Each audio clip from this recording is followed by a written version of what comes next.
2008 साली पुणे पदवीधर मतदारसंघातून विधान परिषदेवर निवडून गेलेल्या चंद्रकांतदादा पाटलांना महाराष्ट्रातली जनता फारशी ओळखत नव्हती. पण चंद्रकांतदादा पाटील हे नाव भारतीय जनता पक्षाच्या अंतर्गत पक्षीय व्यवस्थेत नवीन नव्हतं. अखिल भारतीय विद्यार्थी परिषद या संघाच्या विद्यार्थी शाखेतूनच युवक चळवळीचं काम करत असताना जे धुरंधर नेते पुढे भाजपचे पदाधिकारी बनले, निवडणुकीच्या राजकारणात उतरले. त्यातले विनोद तावडे, किरीट सोमय्या अशा अनेक नावांचा चढता राजकीय आलेख आपण पाहिलाय. पण मूळच्या कोल्हापूरच्या आणि मुंबईत जन्मलेल्या वाढलेल्या रोड सारख्या वस्तीत एका गिरणी कामगाराच्या घरात वाढलेल्या चंद्रकांतदादा पाटील नावाच्या संघ स्वयंसेवकाला सक्रिय राजकारणात यायला अंमळ उशीरच झाला. किंबहुना आपण असं म्हणू शकतो की पक्षानंच दादांचा संघटनेसाठी होत असलेला वापर थोडासा लांबवत नंतर 2008 साली त्यांना पक्षीय राजकारणात उतरवलं. दादांची राजकीय कारकीर्द जिथून सुरू झाली त्या पुण्यातूनच त्यांना 2019 साली विधानसभेच्या रिंगणात उतरवलं गेलं. पक्षाची घोषणा किंवा भूमिका थोडीशी वादग्रस्तही ठरली, त्यावरही मी पुढे बोलणारच आहे. पण 2014 साली भाजपा सत्तेत आल्यानंतर विधान परिषदेवरच्या दादांना मंत्रिमंडळात समाविष्ट करून घेतलं गेलं. दादा बहुधा त्यावेळी मंत्रालयाजवळच्या आकाशवाणी आमदार निवासात राहायचे. तर या राज्याचे भावी मुख्यमंत्री देवेंद्रजी हे मॅजेस्टिक आमदार निवासात.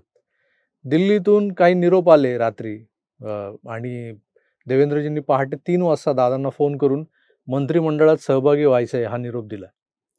अभाविपचं काम करत असताना पूर्णवेळ प्रचारक बनून जवळपास 22 वर्ष दादांनी घरदार सोडून संघ विचार देशभर पोहोचवला. याच दरम्यान त्यांचा संबंध, संपर्क आणि स्नेह हा संघाच्या इतर ध्येयवेड्या प्रचारकांशी जुळला, ज्यात जगतप्रकाश नड्डा, अमित शहा आणि खुद्द नरेंद्र मोदी या नावांचा समावेश होता. मोदी या देशाचे पंतप्रधान बनले, पुढे अमित शहा गृहमंत्री बनले, जे पी नड्डा तेव्हा मंत्री होते, आता पक्षाचे राष्ट्रीय अध्यक्ष आहेत. दादांना 2014 साली महाराष्ट्राच्या मंत्रिमंडळात देवेंद्रजींनंतर क्रमांक 2चं स्थान देत सार्वजनिक बांधकाम, महसूल, सहकार, कृषी, विपणन, टेक्स्टाईल अशा 5-5 खात्यांचा पदभार सोपवला गेला. तो त्यांच्यातल्या गुणवत्तेची चुणूक अनुभवलेल्या मोदी शहांना त्यांच्याबद्दल असलेल्या विश्वासामुळे. पण 2019ला चंद्रकांत पाटलांना विधानसभेवर निवडून आणायचं असं ठरलं, तेव्हाही त्यांना कोल्हापुरातला चंदगड हा एक सुरक्षित मतदारसंघ समोर असताना 100% खात्रीचा असा पुण्यातला कोथरूड मतदारसंघ निवडला गेला. अनेक जण म्हणतात कोल्हापुरात कदाचित पराभवाची भीती वाटत होती पक्षाला, म्हणून पुण्यातलं कोथरूड निवडलं. अर्थात स्थानिक आमदार मेधाताई कुलकर्णी नाराज झाल्या, त्यांना डावललं गेलं होतं. ताईंचं काम उत्तमच होतं, पण दादांसाठी त्यांना बाहेर बसवलं गेलं.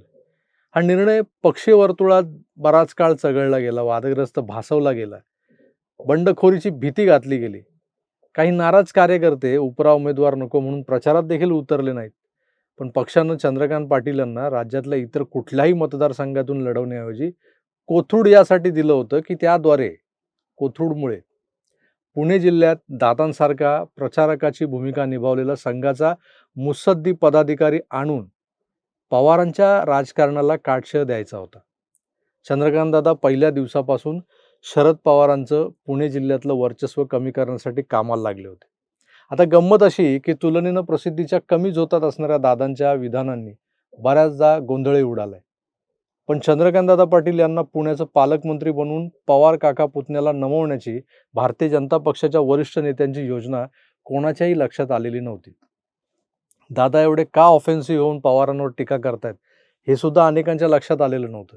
अगदी स्वकीयांच्या देखील कोथरूडमध्ये पुराच्या पाण्यात वाहून आलेला बाहेरचा उमेदवार वगैरे टोकाची टीका सहन करत या संघ स्वयंसेवकानं आपल्याला दिलेली महत्त्वाची जबाबदारी पार पाडण्याकडे लक्ष दिलं, त्याच्यावर होणाऱ्या टीकेला बाजूला ठेवून. पण या लोकांनी याचा अर्थ भलताच लावला. पवारांच्या पाळीव पिलावळीनं दादांच्या विधानांचा विपर्यास केला बऱ्याचदा आणि मग त्यांच्यावर शाईफेक वगैरे केली. तुम्हाला आठवत असेल दादांची अनेक विधानं वादाच्या भोवऱ्यात सापडली, ज्यात अर्थाचा अनर्थ केला गेला होता. त्याची स्पष्टीकरणं देता देता दादांच्याही नाकी नऊ येत असे. पण एका मोमेंटला दादांनाच कळून चुकलं की मीडियातले काही पोपट हे फक्त दादांना काहीतरी वादग्रस्त बोलायला लावून त्यातलं हवं तेच उचलून त्याच्यावर काथ्याकूट करत बसतात, कारण त्यांना ते करण्याची सुपारी मिळालेली आहे. चाणक्य दादांनी अगळपगळ मनमोकळ्या गप्पांना आवर घालत नेमकं आणि मोजकंच बोलणं सुरू केलं आणि मग या सुपारीबाजांची पंचायत झाली. कारण काही मिळतच नव्हतं.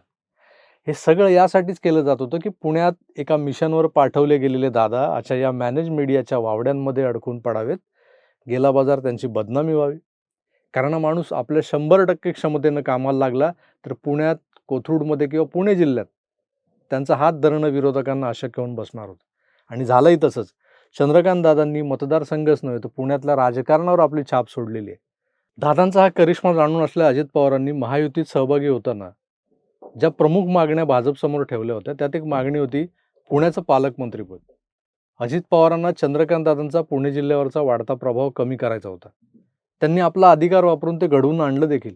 पण आज दादांनी त्यांच्या कोथरूड मतदारसंघात आणि आजूबाजूच्या परिसरात जी चाकोरी बाहेरची कामं करून ठेवलेली आहेत, सेवा, संपर्क, संकल्प आणि समर्पण या चतुसूत्रीचा वापर करत दादा आपल्या मतदारसंघाचा कायापालट करत होते. आमदार निधीतून केल्या जाणाऱ्या कामांव्यतिरिक्त पर्सनलाइज टच असणाऱ्या असंख्य योजना दादांकडून कोथरूडमध्ये राबवल्या जातात. दिव्यांगजनांसाठी मोफत वैद्यकीय सेवा असोत किंवा इतर मार्गदर्शन सुविधा असोत, ज्येष्ठ नागरिकांसाठी मोफत देवदर्शन किंवा त्यांच्या विरंगुळ्यासाठी निसर्ग छायासारखं पर्यटन केंद्र, जिथं दादा सपत्नीक या ज्येष्ठांसोबत रमतात बरं का. समाधानसारखा मोफत दवाखाना, कामगारांना दररोज अल्पोपहार, महिलांसाठी मानसीसारखा उपक्रम.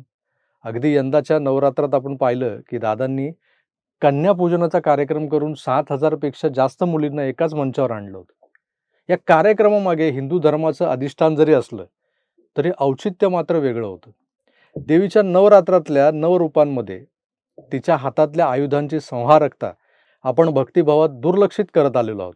तर याची आठवण त्या मुलींना करून देत स्वसंरक्षणाचे धडे त्यांना दिले गेले. सुकन्या समृद्धी नावाची एक योजना चंद्रकांत दादा मागच्या कित्येक वर्षांपासून राबवतात. या योजनेच्या माध्यमातून आजवर हजारो मुलींचं पालकत्व त्यांनी स्वीकारलेलं आहे. दादांनी त्यांच्या मतदारसंघात काय केलं असा कोणी प्रश्न विचारला तर त्यांच्या आधीच्या आमदार मेधाताईंनी कोथरूड विधानसभा मतदारसंघात विकासगंगा आणलीच होती.